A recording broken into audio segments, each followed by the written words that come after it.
My guest today on Euronews' 12 Minutes With is the exiled Iranian Kurdish leader, Abdullah Muqtadi. Sir, thank you so much for joining us on Euronews. Of course, at this stage, it's a month of this war between Israel, the United States, and Iran, because you know there has been speculation, even reports, that the Trump administration had suggested that perhaps you could join in this war against the regime in Tehran. Is there validity to those claims? Have you had those kind of conversations?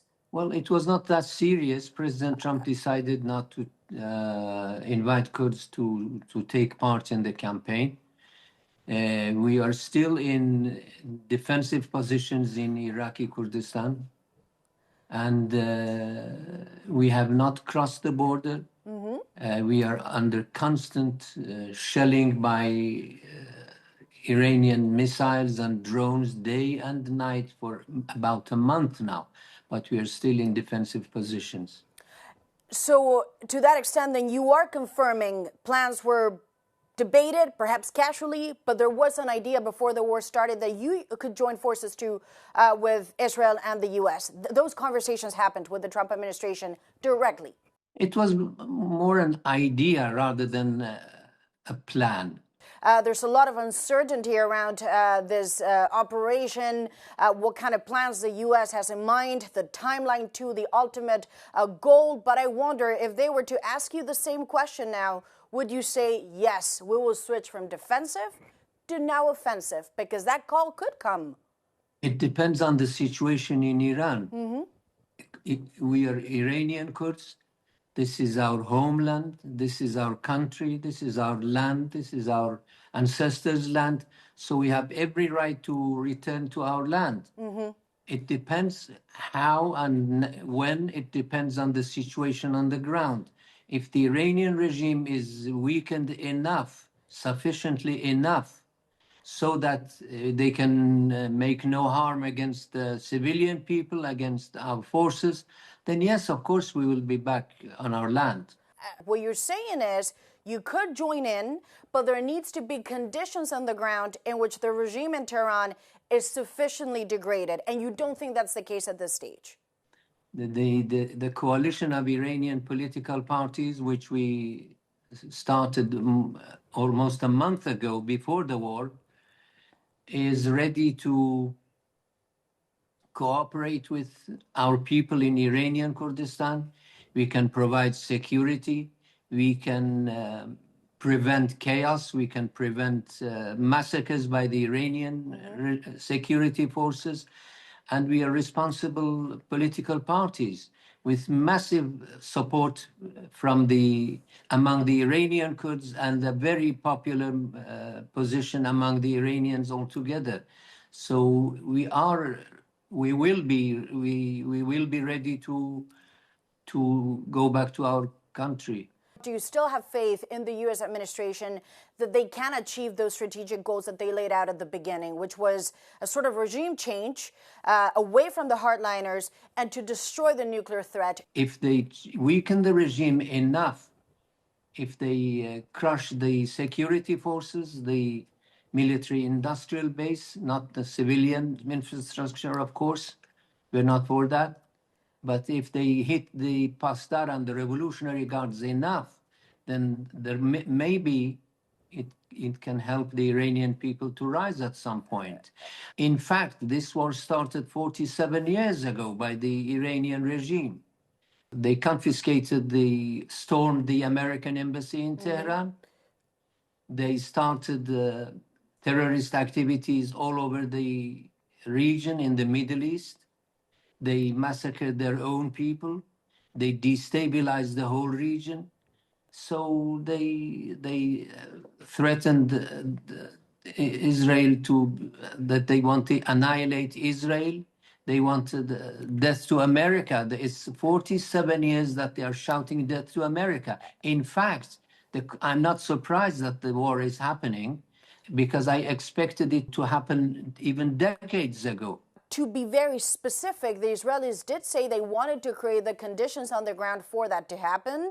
The leadership obviously belongs to the Iranian people, but the U.S. did say that they could not work with the Ayatollah, and in fact, he's dead. They also say the Ayatollah Jr., that's how the Trump administration refers to the son, is an unacceptable choice. And they also say they're in talks with more reasonable people. So from the outside, it does look like a form of regime change. And I wonder, who are reasonable people for you? Do you have any names in hand? No, I do not believe any figure in the existing Islamic Republic of Iran to be trustworthy. No one, not even the head of the parliament, none of them. You say that will not work. Of course not. No, there are butchers of Iranian people. They killed, more than a month ago, in January, they killed 32,000 people in 48 hours. They're butchers of the Iranian people. They're criminals. They're a bunch of criminals. We do not trust any of them. For us, Iranian people, including Kurdish people, we are for a democratic, secular Iran, an Iran that respects the rights of Kurds and other nationalities, and that respects democracy, that respects human rights, that respects international law. None of these figures in Iranian regime, existing regime, can achieve that, can be even near to that goal. So then I wonder, if it's not from people already in Tehran, because they do not work for you and you say will not lead to a democratic, secular Iran, what about the opposition? Who is acceptable in the opposition? Because we are not seeing opposition externally, and there are no protests in Iran. That's not happening either. There are credible oppositions like who? Inside and outside the country. Kurds are one of them. In fact, one of the main opposition forces for the past 47 years. We were against this regime. We did not accept the Islamic regime of Iran from the outset. And we are still fighting for our rights and for democracy in Iran. There are also Baluchis, there are also Azerbaijanis, Arabs, Persian people. People started protest movement many times in the past decades.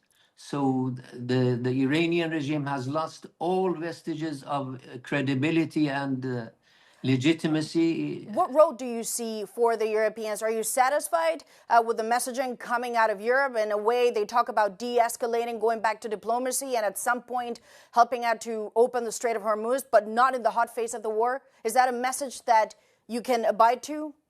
Europeans have pursued a policy of appeasement for decades now towards Iran, and it's a bankrupt policy. Iran is a menace not only for the United States, not only for Israel, not only for Arab countries in the region. It is a menace. It is a terrorist threat against Europeans as well. They should be more decisive. They should be more clear. They should join the United States in its effort to curb the Iranian influence and put an end to a regime that is a menace, a threat to its own people, to the region, and to the West. They're anti-American, they're anti-West, they're anti-everybody in the region. So just so we understand, what you're saying is they should fight this war directly? They should engage militarily? I'm not deciding for them, but they should put pressure on Iran.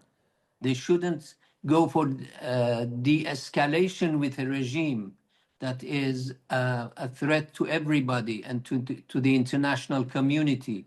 They should join, if not militarily, at least politically and economically. They should join force to put an end to this regime and help the Iranian people. That's what we expect the Europeans to do. So in that sense, when President Trump is critical of the Europeans and he says they're not helping enough, is he right?